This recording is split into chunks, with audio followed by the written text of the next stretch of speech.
Narrator deep, dramatic tone. Powerful men believe they can never be defeated. They live in palaces of arrogance, protected by money, lawyers, and endless lies. But sometimes all it takes is 36 seconds, and a single letter, to shatter an empire. Screen flashes with bold title. She outsmarted him in 36 seconds, but the letter broke him. Scene 1. The showdown.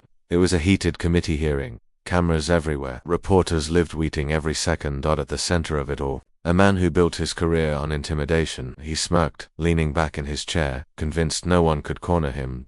And then she walked in. Her reputation, razor-sharp wit, fearless truth-telling, and the ability to dismantle corruption like pulling a thread from a weak fabric. The room quieted. Everyone knew this wasn't going to be just another hearing. Man mocking. Oh, here she comes. Ready. With her little speeches and fake statistics. You think you're smarter than me. You're not even in my league, he laughed. The cameras caught his arrogance. She calm, steady voice. You've survived for years on arrogance. But today, all it takes is 36 seconds to prove you're nothing but a fraud. The crowd stiffened. Even his allies leaned forward.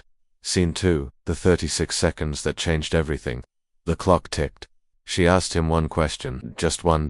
It was so precise, so brilliantly designed. He froze. You claim you never profited from your position, but can you explain why your private account received $4.7 million on the same day your office granted approval to the very corporation you said you never met with? Silence. His smirk vanished. His jaw tightened. He stuttered. Man fumbling. I don't recall. I don't have that information. She cutting in, sharp as a blade. You don't recall. Let me refresh your memory.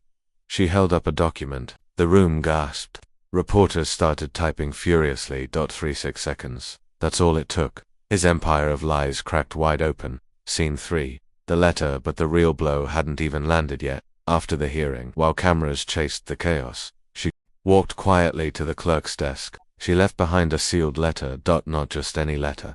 Inside, copies of bank transfers, signed memos, and personal notes that tied him directly to the corruption he had spent years denying. The letter wasn't addressed to him. It was addressed to the Department of Justice. Scene 4. His breakdown later that night. He sat alone in his penthouse. The news replayed her 36-second dismantling on every channel. His phone buzzed endlessly with messages from lawyers and advisors. Then, a courier arrived. A manila envelope slid under his door. He opened it. Inside was a copy of the same letter. He read the first line, and his hands began to shake. By the second paragraph, his breathing grew heavy. By the last page, he dropped the letter to the floor. Man whispering. Broken. They have everything. Everything.